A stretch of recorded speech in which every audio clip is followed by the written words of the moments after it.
मित्राणि शुभसन्ध्या। CHT अर्थात् contract high school teacher 20, 22 वा 23 निमित्तं ये खलु सिद्धतां कुर्वन्ति तेषां कृते महत्त्वपूर्णम् एतत् सत्रं भवति। एतावत्पर्यन्तं वयं संस्कृतभाषामनोविज्ञानं भवतु अथवा शिक्षणपद्धतीनां सम्पर्कीय महत्त्वपूर्णप्रश्नानां विषये आलोचनां कृतवन्तः आसन्। अद्य वयं चर्चां कुर्मः संस्कृतभाषायाः महत्त्वविषये। अत्यन्तं महत्त्वपूर्णं भागं भवति। यतोहि अयं भागः यूनिट् 1 इत्युक्ते प्रथमान्वितिमध्ये एव अस्ति, अतः अत्यन्तं महत्त्वपूर्णं भागं भवति। वयमद्य चर्चां कुर्मः संस्कृतभाषायाः महत्त्वं पुनश्च संस्कृतभाषा उद्देश्यं शिक्षणस्य उद्देश्यं विषये चर्चां कुर्मः। केवलं CHT निमित्तं ये पठन्ति तेषां कृते इति न, ये OSSTT निमित्तमपि सिद्धतां कुर्वन्ति तेषां कृते अपि अत्यन्तं महत्त्वपूर्णं भवति। एतावत्पर्यन्तं वयं यत्किमपि अधीतवन्तः तत् सर्वम् उपरि ऐ बटन् मध्ये लिङ्क् मध्ये वर्तते, तत्र गत्वा भवन्तः द्रष्टुम् अर्हन्ति एव। अद्य केवलं पश्यामः संस्कृतभाषायाः महत्त्वविषये। अधिकाधिकाः तु छात्राः जानन्ति एव एतस्मिन् विषये संस्कृतभाषायाः महत्त्वं कुत्र अस्ति, कथम् अस्ति, किन्तु परीक्षायां कीदृशः प्रश्नः आगच्छन्ति तदपि मुख्यं भवति।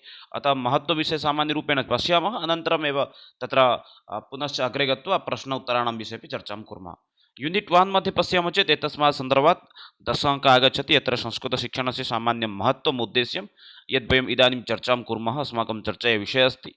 माध्यमिकस्तरे संस्कृतशिक्षायाः महत्त्वं, माध्यमिकस्तरे किमर्थं संस्कृतं पाठयामः तदपि भिन्नम् अस्ति, अग्रे चर्चां कुर्मः। एतद्द्वयं संस्कृतशिक्षायाः सुगमं कौशलं, श्रवणं, वाचनं, पठनं, लेखनम् एतेषु विषयेषु अपि अग्रे अपि चर्चां कुर्मः एव।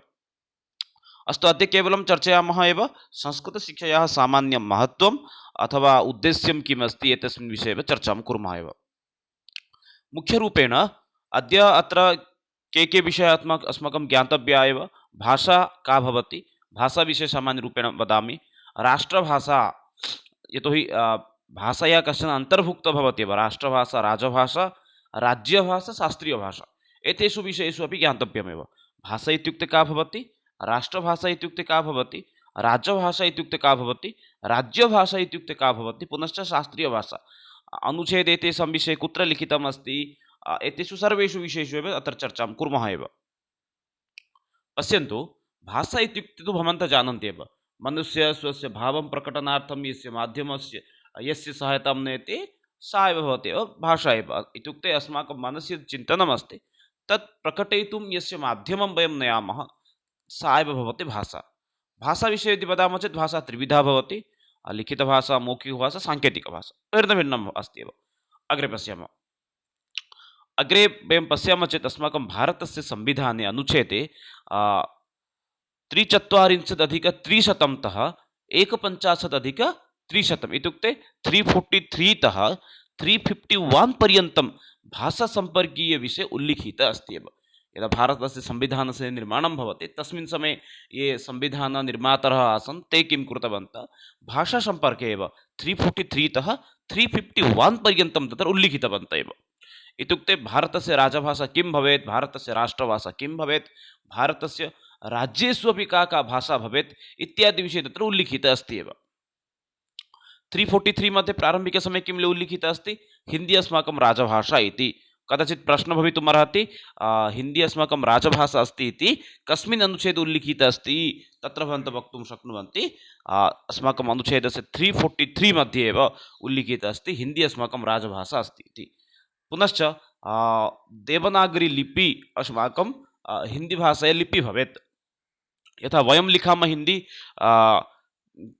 क्या कर रहे हो, तो वयं कथं लिखामः, क्या, के वै ए, एवं न। एतद् अस्माकं भारतस्य संविधाने उल्लिखितं नास्ति, एषा अस्माकं लिपि इति। अस्माकं लिपि क्या अस्ति, क्या इत्युक्ते एवं लेखनीयम्। अतः तत्र संविधाने एव उल्लिखितः अस्ति 343 मध्ये हिन्दी अस्माकं राजभाषा भवेत्, तत्र लिपि देवनागरी लिपि भवेत् एव।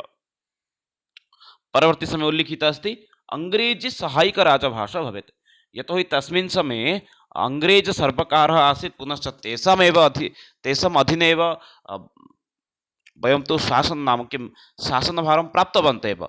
ते अपि अस्माकं संविधानस्य निर्माणे सहायतां कृतवन्तः। अतः मध्ये मध्ये आवश्यकता भविष्यति इति धिया तस्मिन् समये वयं सहायिका राजभाषारूपेण 1965 पर्यन्तं पूर्णरूपेण न स्वीकृतवन्तः। केवलं 1965 पर्यन्तं वयं अङ्ग्रेजीभाषाम् आङ्ग्लभाषां वयं सहायकराजभाषारूपेण स्वीकृतवन्तः। किन्तु परवर्तिसमये 1965 आसीत्, केवलं नाम वयं चिन्तितवन्तः अधिकं कालं वयं न स्थापयामः इति। किन्तु तत्र केवलं वयम् 18 वर्ष अस्माकं लक्ष्यमासीत् 18 वर्षात् अनन्तरं सम्पूर्णदेशे हिन्दीभाषा भविष्यति अथवा अस्माकं संविधाने सम्पूर्णम् आङ्ग्लभाषां त्यजामः इति। किन्तु समस्या एतादृशी अभवत्, एतावत् पर्यन्तम् अस्माकं राजभाषारूपेण सहायिकीराजभाषारूपेण नाम आङ्ग्लभाषां कार्यं करोति। पश्यामः चेत् मुख्यरूपेण इदानीं करोति, केषुचित् स्थानेषु परिवर्तनं जातम्, अन्यथा इदानीमपि अनेकत्र आङ्ग्लभाषा एव प्रमुखभाषा अस्ति एव। फार्म् फिलप् भवन्तः कुर्वन्ति, आवेदनपत्रं पूरयन्ति, अत्र सर्वं वृत्तान्तम् आङ्ग्लभाषा एव लिखितं भवति। अस्तु, किमस्ति अस्माकं मुख्यभाषा? संविधानानुसारं हिन्दी अस्माकं राजभाषा अस्ति, तत्र मुख्यलिपिः अस्ति देवनागरी लिपि, सहायकराजभाषा अस्ति आङ्ग्लभाषा एव। कदा पर्यन्तं? 1965 पर्यन्तम् इति। परवर्ती समय अस्ति राज्यानां राजभाषा 345 मध्ये, अनुच्छेद 345 मध्ये अस्ति राज्यानां राजभाषा। नाम तत्र यथा अस्माकं स्वाधीनतायाः पूर्वमेव भाषाभित्तिकराज्यानां निर्माणम् अभवत्, अतः तत्रापि उल्लेखं कृतवन्तः हिन्दी अस्माकं देशस्य राजभाषा भविष्यति, किन्तु राज्यानां राजभाषा सा एव भविष्यति या भाषा तस्य राज्यस्य मुख्यभाषा अस्ति। यथा ओडिशाप्रदेशः अस्ति, ओडिशाप्रदेशस्य प्रमुखभाषा इत्युक्ते राजभाषा का भविष्यति? ओडिया। तद्वदेव यदि भवन्तः आन्ध्रप्रदेशं गच्छन्ति, तत्र राजभाषा का भविष्यति? तेलुगु। एतेषु विषयेषु कुत्र उल्लिखितः अस्ति? संविधानस्य 345 मध्ये उल्लिखितः अस्ति। पश्चिमबङ्गं गच्छन्ति चेत् तत्र राजभाषा भविष्यति बङ्गाली इति। पुनश्च तद्वदेव यदि अन्य कुत्रचित् गच्छन्ति तस्मिन् स्थाने अपि, इत्युक्ते उत्तरप्रदेशं गच्छन्ति चेत् तत्र राजभाषा भविष्यति हिन्दी, यतोहि तत्र हिन्दीभाषीजनाः एव सन्ति। अतः राज्यानां राजभाषा विषये कुत्र उल्लिखितः अस्ति? 345 मध्ये एव। परवर्ती अस्ति, परवर्ती अनुच्छेदमस्ति 355A। तत्र किम् उल्लिखितः अस्ति? राज्यानां कर्तव्यं स्थानीयभाषाभिः शिक्षाप्रदानम्। अस्माकं यद्यपि अस्माकं देशस्य भाषा प्रमुखभाषा राजभाषा हिन्दी अस्ति, यद्यपि 345 मध्ये पुनश्च उल्लिखितः अस्ति राज्यानां राजभाषा विषये, तथापि 350A मध्ये उल्लिखितः अस्ति राज्यानां कर्तव्यं भवति। यथा ओडिशाप्रदेशः अस्ति, ओडिशाप्रदेशस्य सर्वकारस्य एव कर्तव्यम् अस्ति, दायित्वम् अस्ति स्थानीयभाषाद्वारा एव शिक्षाप्रदानं।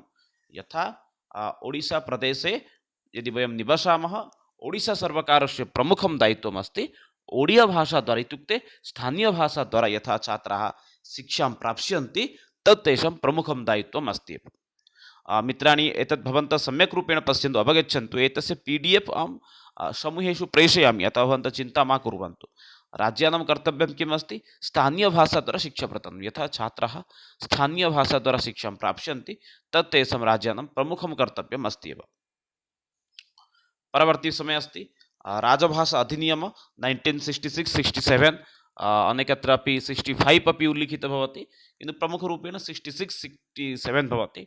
यथा अस्माकं तत्र लक्ष्यं किम् आसीत्?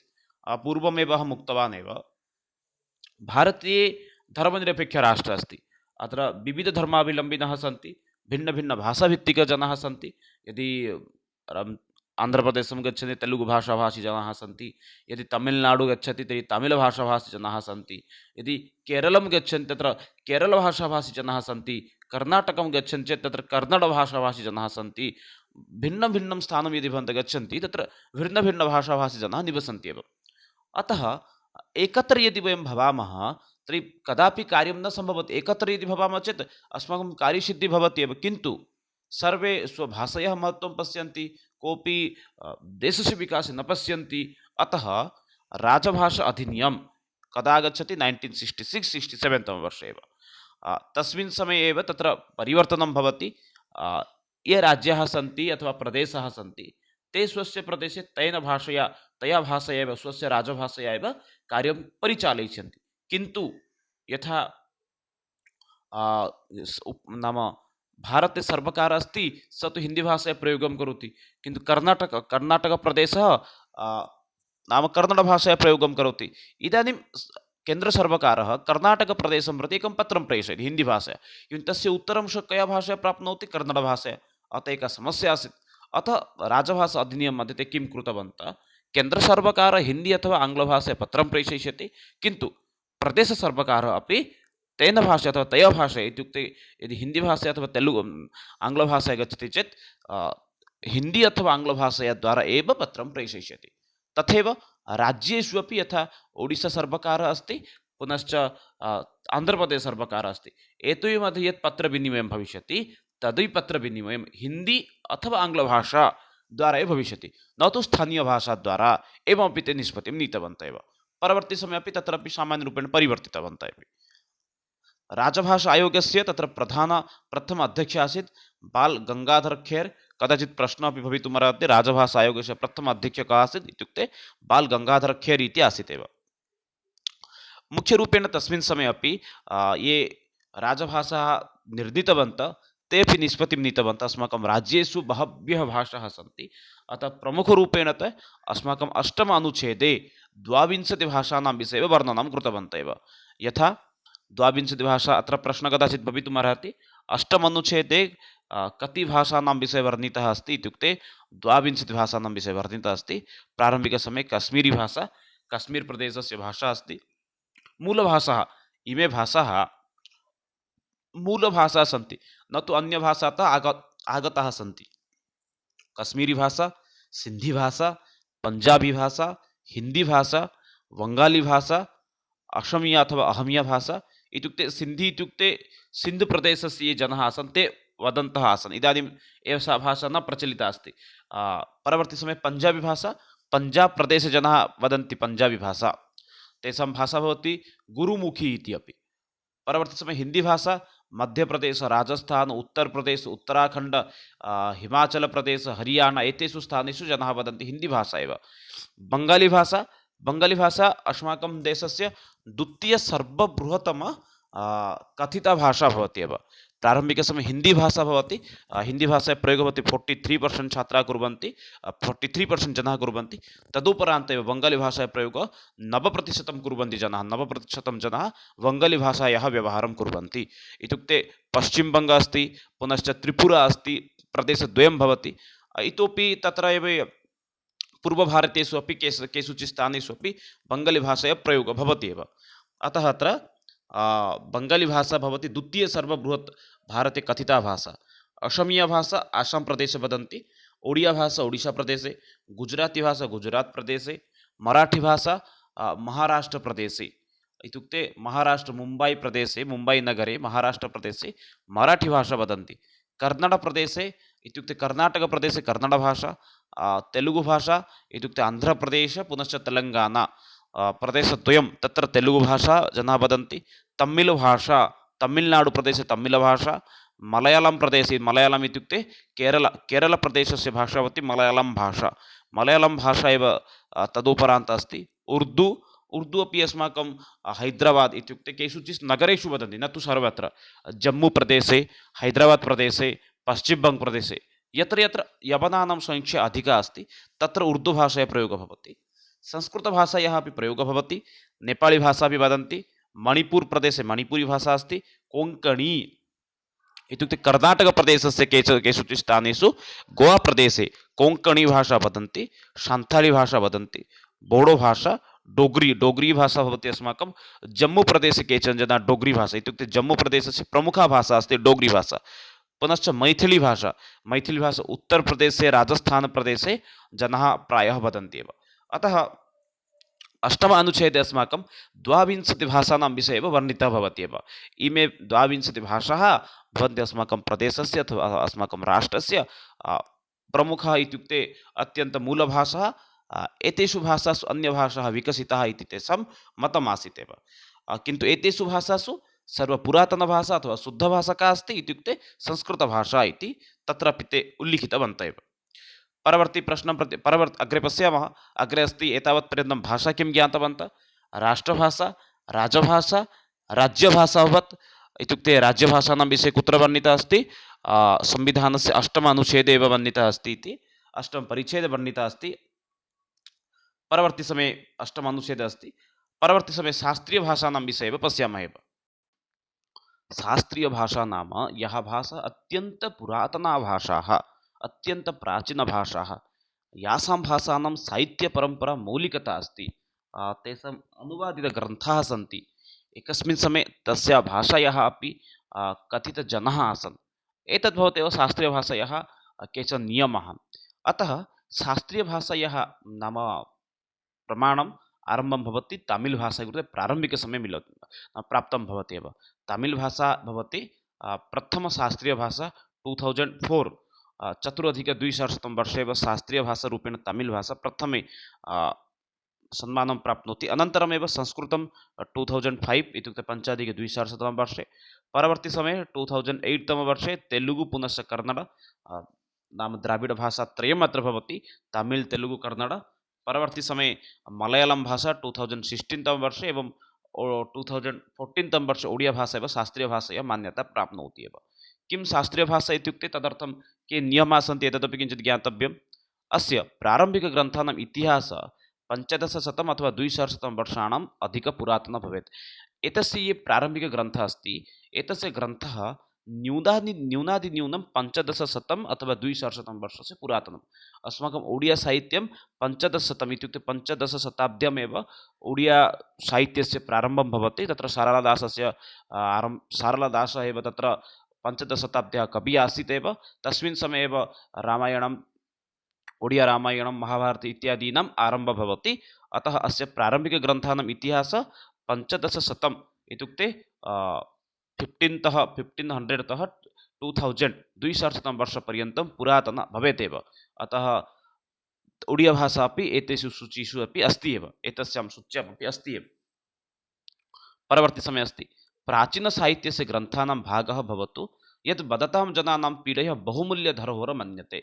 किञ्चित् टङ्कणदोषः अस्ति एषा भाषा केवलं ग्रन्थेषु सीमिता न भवेत् कदाचित् एषा भाषा अपि जनानां कथितभाषा स्यात् एतदपि अत्र प्रमुखं भवति कथितभाषा अपि भवेत् एव केवलं पुस्तकेषु भवेत् ग्रन्थेषु भवेत् इति न कदाचित् साहित्यम् अपि एतेषां जनानाम् इत्युक्ते कथितभाषारूपेण अपि स्यात् एव परवर्ती समये अस्ति साहित्यिकपरम्परा मौलिकता भवेत् साहित्यिकमौलिकता इत्युक्ते अत्र अनुवादात्मकं न भवेत् अनेकत्र वयं पश्यामः अनुवादं भवति किन्तु अनुवादः अत्र न भवेत् एव मौलिकता भवेत् एव यथा संस्कृतरामायणम् अस्ति संस्कृतमहाभारतम् अस्ति एतत् सर्वम् अनुवादं कस्मात् नास्ति एव तद्वदेव साहित्यं च आधुनिकभाषासाहित्योः भिन्नं भवति अतः तस्य परवर्तिरूपेषु विषमता भवितुमर्हति शास्त्रीयसाहित्यम् आधुनिकसाहित्यम् इत्युक्ते शास्त्रीयलेखातः आधुनिकलेखः अपि अनुवादितः भवेत् एव एतदपि तत्र भवितुम् अर्हति एव अतः इमे केचन एव भवन्ति शास्त्रीयभाषायाः नियमाः प्रश्न भवितुमर्हति शास्त्रीयभाषा कति शास्त्रीयभाषा सन्ति इत्युक्ते 6 शास्त्रीयभाषाः सन्ति प्रारम्भिकसमये तमिळ्भाषा पुनश्च संस्कृतभाषा परवर्ती समये तेलुगु कन्नडभाषा मलयालम भाषा ओडिया भाषा एवं प्रकारेण 6 शास्त्रीयभाषाः सन्ति इति वक्तुं वयं पारयामः एव पश्यामः चेत् 2011 जनगणनानुसारं भारते जनानां भाषा भारते 82% भाषया जनाः वार्तालापं कुर्वन्ति यदि प्रमुखरूपेण पश्यामः चेत् भारते कति भाषाः सन्ति इत्युक्ते 82% भाषाः सन्ति एव किन्तु तासु 82% भाषासु भारतीयभाषा कति सन्ति इत्युक्ते 63 अस्माकं भारतीयभाषाः सन्ति तेषु क्षम्यतां भारतीयभाषा कति सन्ति अणभारतीयभाषा वैदेशिकभाषा 63 अहं भारतीयभाषा इति उक्तवान् एव 782 भाषा भवन्ति एव भारतीयभाषा नाम भारते जनाः वार्तालापं कुर्वन्ति किन्तु तेषु 63 भाषाः अणभारतीयभाषा इत्युक्ते वैदेशिकभाषाः यथा अत्र आङ्ग्लभाषा भवितुमर्हति अथवा इतोपि अन्यभाषायाः जापानीस् भवितुमर्हति चैनीस् भवितुमर्हति इमे सर्वे भाषा अणभारतीयभाषाः सन्ति एव किन्तु तेषु 15 भाषाद्वारा वयं लिखामः इति जनगणना मध्ये ते उक्तवन्तः एव परवर्ती अग्रे पश्यन्तु संविधाने 22 भाषाभ्यः राजभाषया दर्जा प्राप्ता अस्ति राजभाषया भाषा कदा प्राप्तवान् इत्युक्ते 1966-67 तमे वर्षे एतदपि स्मरणे स्थापयन्तु भारते एतः 22 भाषा वदतां जनानां कुलसंख्या अस्ति 90% इत्युक्ते अस्माकं ये भाषा आसन् अष्टम अनुसूच्यामेव 22 भाषाः, तया भाषया कति प्रतिशतं जनाः भाषणं कुर्वन्ति इत्युक्ते 90%। इत्युक्ते तेलुगुभाषाद्वारा कथितं जनानां संख्या भिन्ना अस्ति। एवं प्रकारेण भारतस्य 90% जनाः किं कुर्वन्ति, 22 भाषाद्वारा एव व्यवहारं कुर्वन्ति। एतेषां 22 भाषाणाम् अतिरिक्तम् आङ्ग्लभाषा अपि सहायकराजभाषा अस्ति। तथा च मिजोरां, नागाल्याण्ड्, मेघालय राज्येभ्यो राजभाषा अपि अस्ति। यदि पश्यामः चेत् राज्यत्रयम् अत्र उल्लिखितम् अस्ति। एकम् अस्ति नागाल्याण्ड्, मेघालय, पुनश्च मिजोराम्।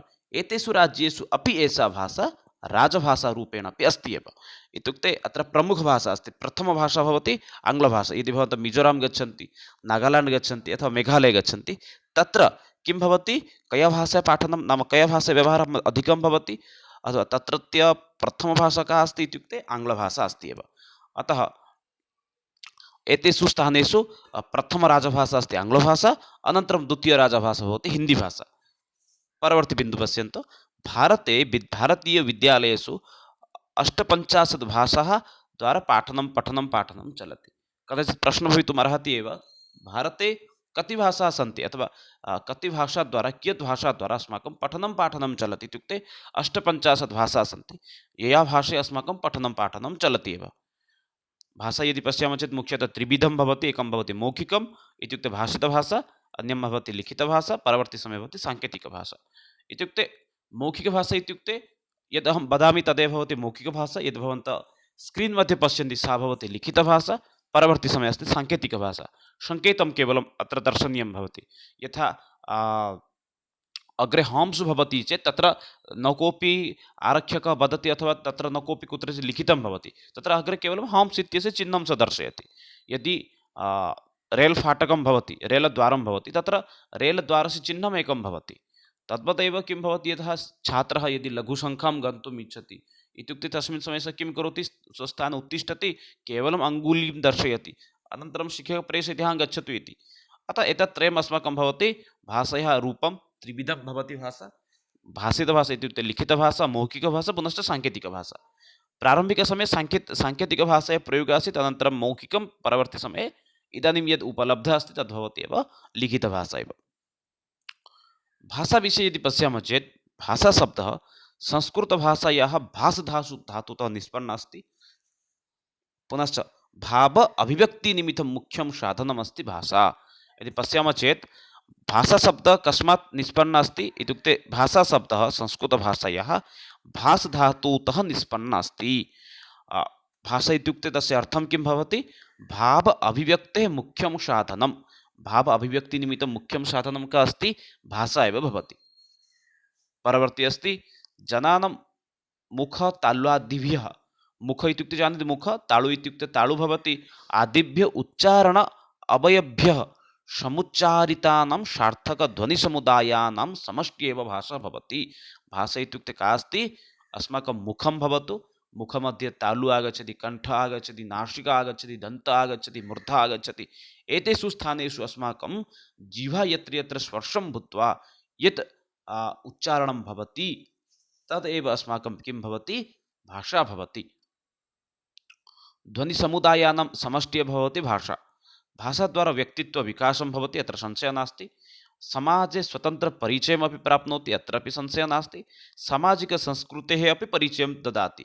यथा पश्यन्तु, एकं श्लोकमपि अस्ति,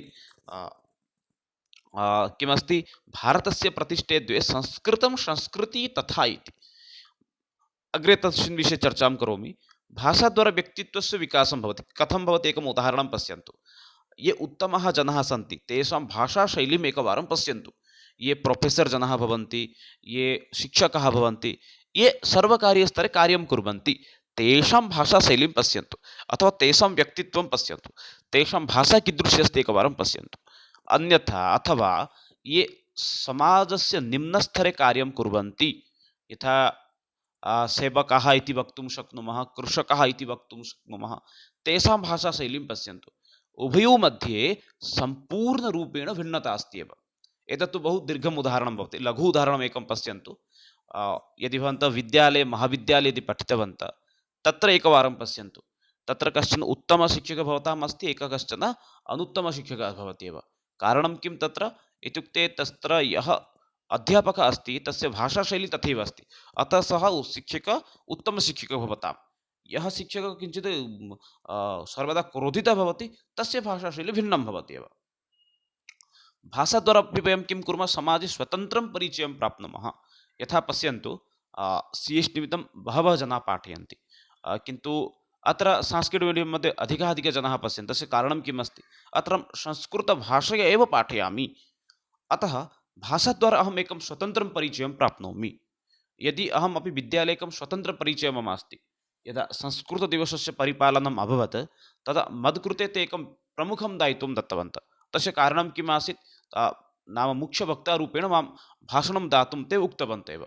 यद्यपि मत्सदृशाः मज्येष्ठाः 5-6 शिक्षकाः तत्र आसन् एव, तथापि मत्कृते एव ते उक्तवन्तः भवान् गत्वा तत्र मुख्यवक्तारूपेण वदतु। तस्य कारणं किं, मम स्वतन्त्रपरिचयः तत्र अस्ति, अहं संस्कृतेन भाषितुं शक्नोमि इति।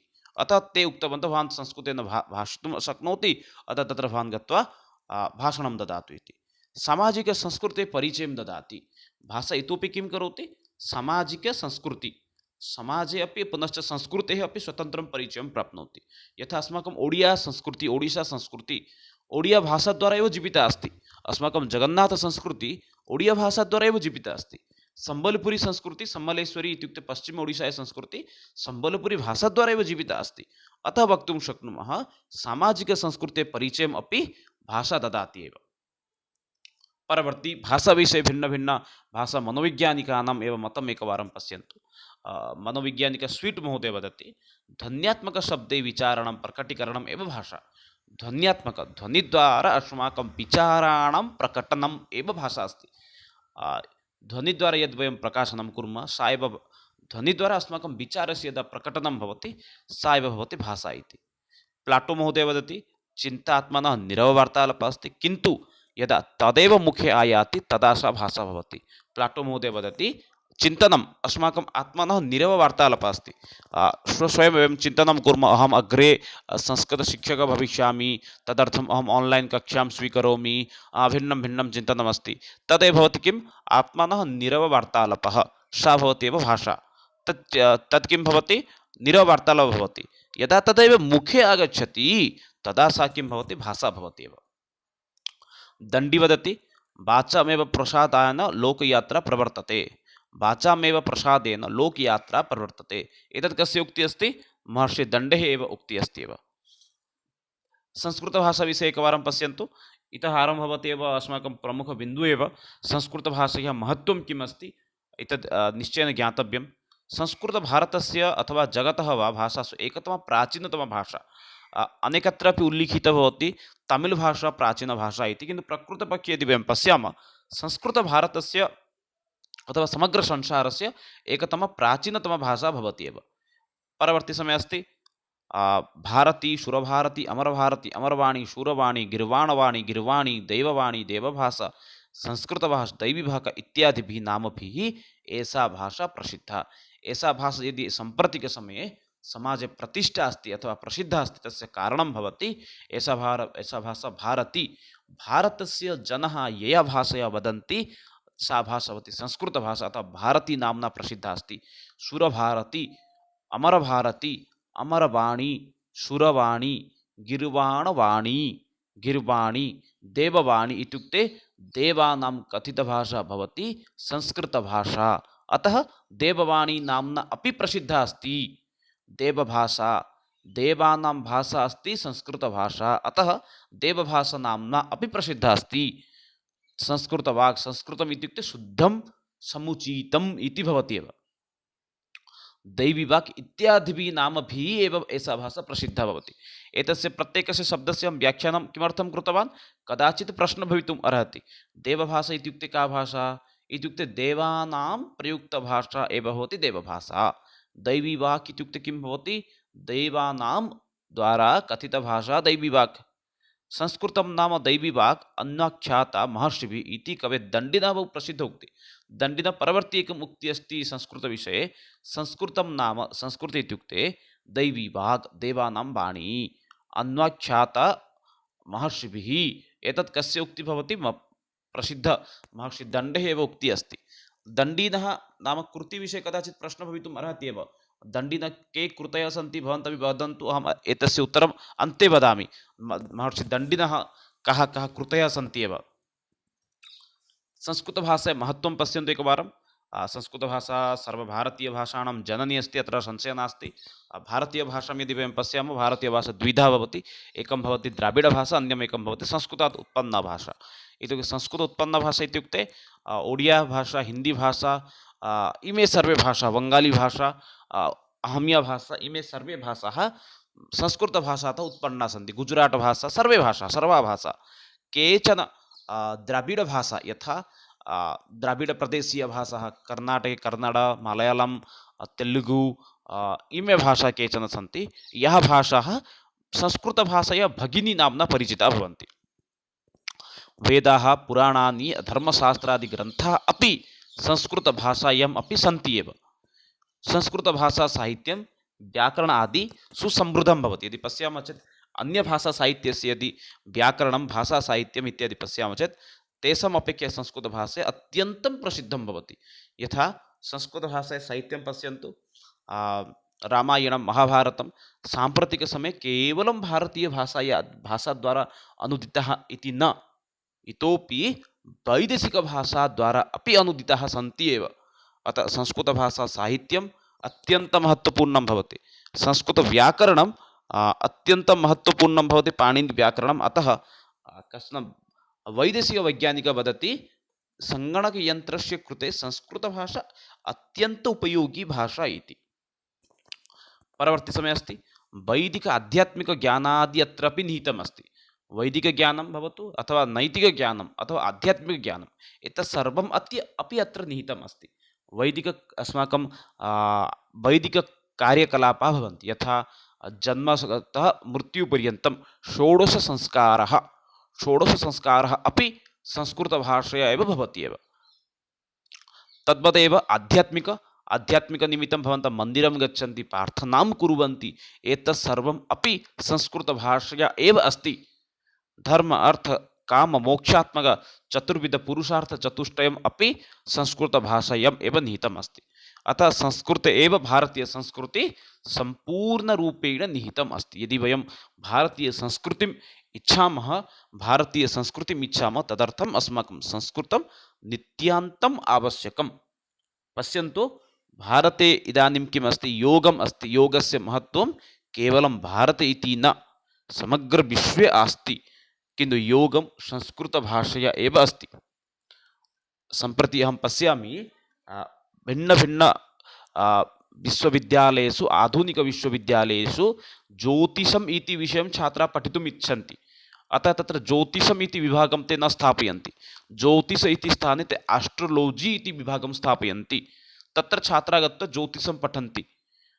तद्वदेव वास्तुकला इति संस्कृतस्य कश्चन भागः अस्ति। भारतस्य संस्कृतिः अस्ति वास्तुकला, मन्दिरनिर्माणशैली अथवा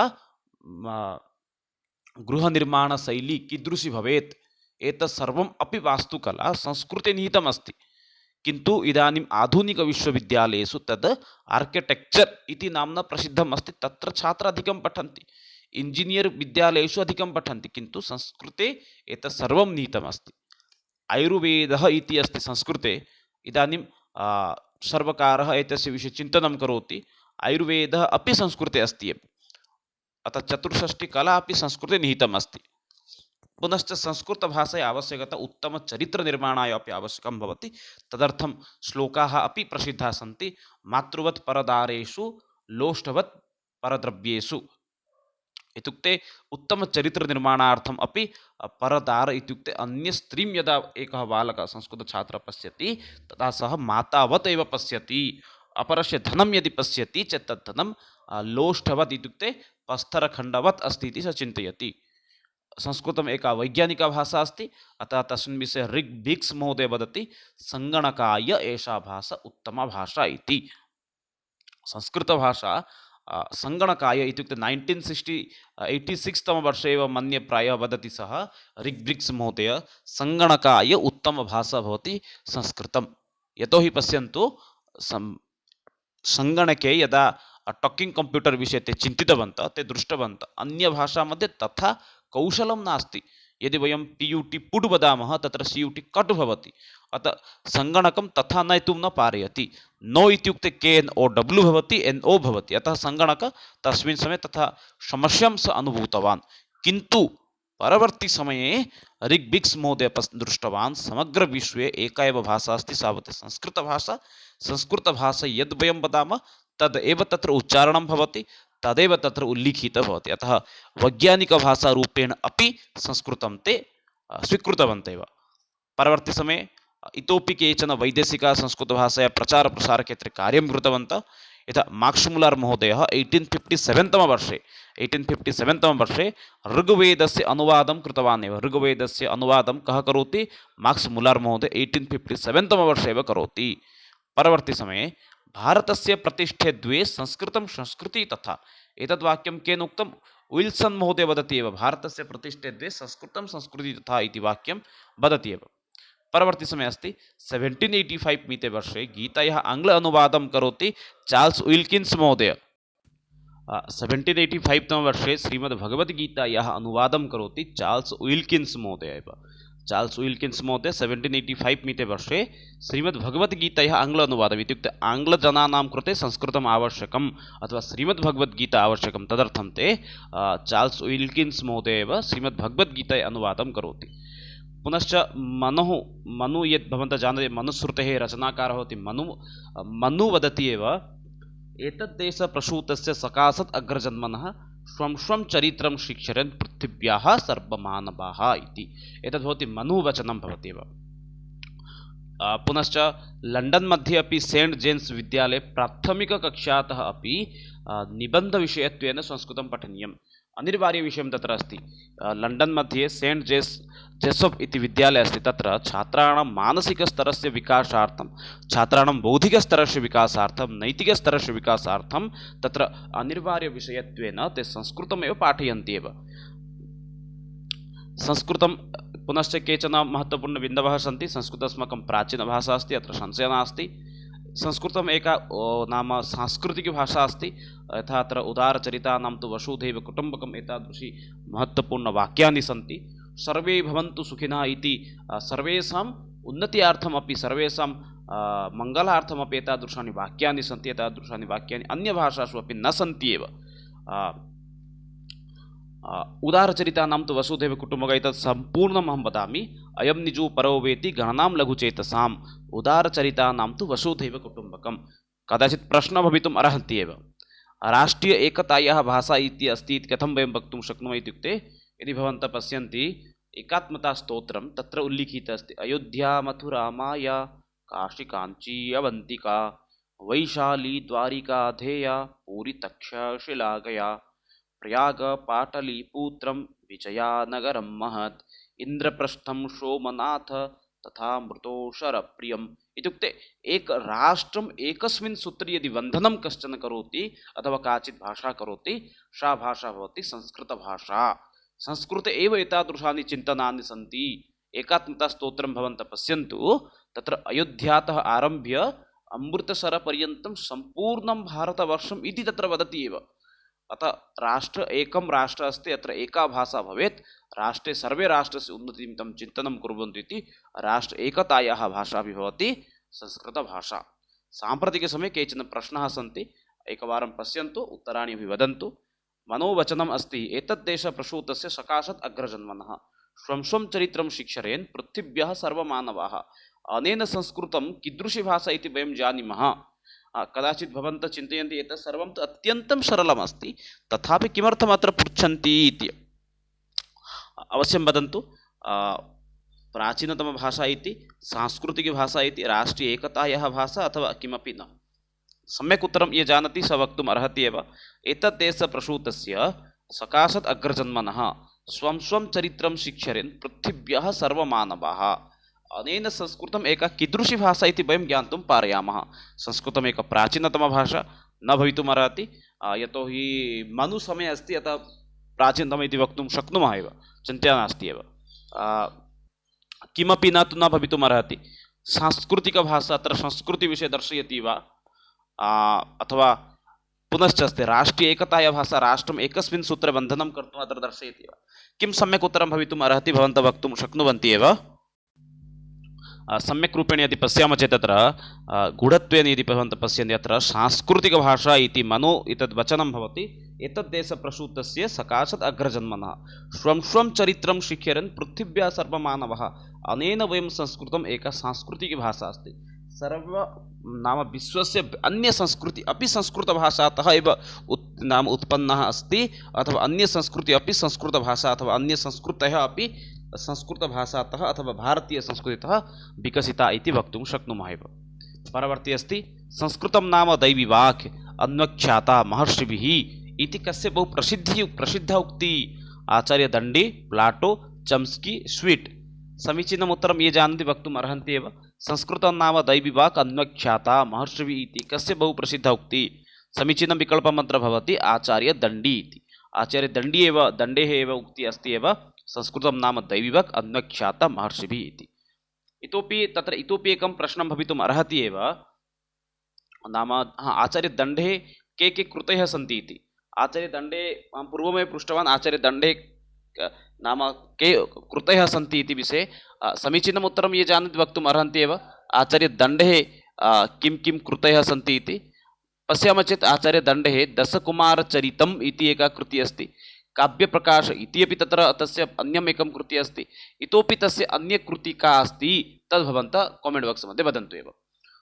अग्रे पश्यामः परवर्ती प्रश्नं प्रति। कृतित्रयं दण्डिनः अस्ति एव। निम्नलिखितेषु निम्नोक्तेषु का उक्ति चरित्रनिर्माणाय सहायका भवति। अथवा काश्चन उक्तयः सन्ति तेषु चरित्रनिर्माणाय का उक्ति समीचीनमस्ति। विद्या ददाति विनयं वसुधैव कुटुम्बकं मातृवत् परदारेषु उपयुक्तं सर्वम्। अत्र पश्यामः चेत् समीचीनं विकल्पः भवति एव। चरित्रनिर्माणाय चरित्रसम्पर्कीय सुभाषितं किम् अस्ति मातृवत् परदारेषु परद्रव्येषु लोष्ठवत्।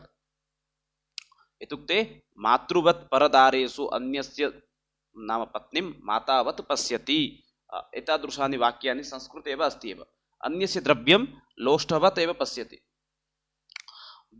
एतद् भवति अत्र समीचीनम् उत्तरं। विद्या ददाति विनयं विनयात् याति पात्रताम्। एतत् श्लोकं कीदृशमस्ति इत्युक्ते एतत् ज्ञानात्मकम् अस्ति एव। ज्ञानं ददाति। वसुधैव कुटुम्बकं पूर्णं सुभाषितं वदामि। अयं निजो परो वेति गणनां लघुचेतसाम् उदारचरितानां तु वसुधैव कुटुम्बकम्। वसुधैव कुटुम्बकम् इति भावना कुत्र सहायिका भवति इत्युक्ते वसुधैव कुटुम्बकम् इति भावना अथवा वसुधैव कुटुम्बकम् इति सुभाषितं राष्ट्र एकतायाः प्रतीकं दर्शयति इति वक्तुं शक्नुमः एव। अत्र चरित्रनिर्माणसम्पर्के प्रश्नः आसीत्। अतः चरित्रनिर्माणाय उत्तमं का अस्ति इत्युक्ते चरित्रनिर्माणाय समीचीनं भवति मातृवत् परदारेषु लोष्ठवत् परद्रव्येषु। एतदेव भवति एव। तद्वदेव अग्रे पश्यामः। सम्पूर्णं यदि वयं सुभाषितं पश्यामः तत्र भवति मातृवत् परद्रव्येषु मातृवत् परदारेषु परद्रव्येषु लोष्ठवत् आत्मवत् सर्वभूतानि य पश्यति स पंडितः। इत्युक्ते अत्र सुभाषितस्य अर्थं भवति यः जनः अन्यस्य पत्नीं मातावत् पश्यति पुनश्च अन्यस्य धनम् अपरस्य धनं सः मृत्तिकावत् पश्यति सः जनः एव संसारे विद्वान् इति भवति एव। परवर्ती प्रश्नं प्रति गच्छामः। प्राक् संस्कृतपठनस्य मुख्यं लक्ष्यं किम् आसीत्। पूर्वस्मिन् समये संस्कृतपाठनस्य पठनस्य मुख्यं लक्ष्यं किम् आसीत्। धनोपार्जनं मोक्षप्राप्ति पुरुषार्थचतुष्टयम् उपरोक्त सर्वं। पश्यामः चेत् अत्र समीचीनं विकल्पं भवति पुरुषार्थचतुष्टयं। पुरुषार्थचतुष्टयमेव अस्माकं पूर्वमेव अस्माकं लक्ष्यम् आसीत् एव पुरुषार्थचतुष्टयं प्राप्ति इति। अन्यं धनोपार्जनम् इति इदानीन्तनजनानाम् एव मुख्यं लक्ष्यम् अस्ति। यद् संस्कृतं वयं पठामः अग्रिमदिवसे वयं अधिकं धनम् उपार्जनं कुर्मः इति। धर्म अर्थ काम मोक्ष एतत् पुरुषार्थचतुष्टयम् एव पूर्वमेव संस्कृतपठनस्य मुख्यं लक्ष्यम् आसीत्। मोक्षप्राप्ति इति अपि नासीत्। मोक्षप्राप्ति अपि तत्र पुरुषार्थचतुष्टये योजितः भवति। इत्युक्ते धर्म अर्थ काम मोक्ष एते चत्वारः एव पुरुषार्थचतुष्टये भवति। डेस् मुख्यं साधनभाषा अस्ति। भावग्रहणे विषयग्रहणे भाव अभिव्यक्ते किमपि न। डेस् मुख्य साधनं भाषा। अत्र समीचीनम् उत्तरं यदि पश्यामः चेत् भावाभिव्यक्ते इत्युक्ते भावं प्रकटनार्थं मुख्यभाषा भवति, मुख्यं साधनं भवति भाषा एव। परवर्ती प्रश्नं प्रति गच्छामः। सर्वासां भारतीयभाषाणां जननी का? अत्यन्तसरलप्रश्नः अस्ति, संस्कृतमेव। व्यक्तित्वविकासाय भाषा सहायकी भवति। भवान् भवति कियत् समर्थनं करोति? पूर्णसहमतं, सामान्यम्, असहमतं वक्तुं न शक्नोमि। व्यक्तित्वविकासार्थं भाषा सहायकी भवति, अत्र संशयः न भवेत्, अतः पूर्णसहमतः इति वक्तुं शक्नुमः एव। परवर्ती प्रश्नः अस्ति ध्वन्यात्मकशब्दै विचाराणां प्रकटीकरणं भाषा इति कस्य उक्ति? ध्वन्यात्मकशब्दै ध्वनिद्वारा अस्माकं विचाराणां प्रकटीकरणम् एव भाषा इति एतत् कस्य उक्तिः अस्ति इति अत्र प्रश्नं करोति एव। अत्र पश्यामः चेत् समीचीनम् उत्तरं भवति एव। ध्वन्यात्मकशब्दै भावानां विचाराणां प्रकटीकरणम् एतत् उक्तिः भवति एव स्वीट् महोदयस्य एव। स्वीट् महोदयस्य उक्तिः भवति ध्वन्यात्मकशब्दै विचारणम् अभिव्यक्ति कस्य उक्ति? स्वीट् महोदयस्य। परवर्ती प्रश्नं प्रति गच्छामः। सङ्गणकाय संस्कृतम् उपयुक्ता भाषा इति केन उक्तं? लॉर्ड मेकाले महोदय, रिक् ब्रिग्स् महोदय, जॉर्ज राल्टन् महोदय, कोऽपि न। समीचीनम् उत्तरम् अत्र भवन्तः वक्तुम् अर्हन्ति एव। सङ्गणकाय संस्कृतम् उपयुक्ता भाषा इति रिक् ब्रिग्स् महोदय वदति 1986 तमवर्षे वदति एव। परवर्ती प्रश्नं प्रति गच्छामः। कः ऋग्वेदस्य अनुवादम् आङ्ग्लभाषया कृतवान्? अत्र प्रश्नः अस्ति ऋग्वेदस्य कः अनुवादकः अथवा ऋग्वेदस्य कः अनुवादकः यः अनुदितवान् एव? मार्क्स् मुलर्, विल्सन् चर्चिल्, चार्ल्स् विल्सन्, कोऽपि न। समीचीनम् उत्तरं यः जानाति वक्तुम् अर्हति एव। एतेषु कः ऋग्वेदस्य अनुवादकारकः अस्ति इति? समीचीनम् उत्तरं यदि वयम् अत्र पश्यामः, अत्र समीचीनम् उत्तरं भवति मार्क्स् मुलर् महोदय एव 1857 तमवर्षे एव ऋग्वेदस्य एव अनुवादं करोति एव। परवर्ती वाक्यमस्ति भारतस्य प्रतिष्ठे द्वे संस्कृतं संस्कृति तथा। एतद् वाक्यं केन उक्तम्? आचार्य दण्डिः अथवा प्लाटो, चम्स्की, विल्सन्। अत्र पश्यामः चेत् विल्सन् महोदय वदति भारतस्य प्रतिष्ठे द्वे संस्कृतं संस्कृति तथा एतद् वाक्यं वदति एव। मित्राणि, एतद् अद्यतनसत्रमासीत् यत्र वयं चर्चां कृतवन्तः संस्कृतभाषायाः महत्त्वं, भाषा पुनश्च संस्कृतभाषायाः महत्त्वं, उद्देश्यं विषये। अग्रे इतोपि वयं चर्चां कुर्मः। तावत्पर्यन्तं विरमामि मित्राणि। जयतु भारतं, वदतु संस्कृतं, वन्दे मातरम्। यदि कक्षासम्पर्कीय कापि समस्या भवति चेत् मां व्यक्तिगतरूपेण अथवा कामेण्ट् बाक्स् मध्ये प्रष्टुम् अर्हन्ति। नमस्कारः, शुभरात्रि।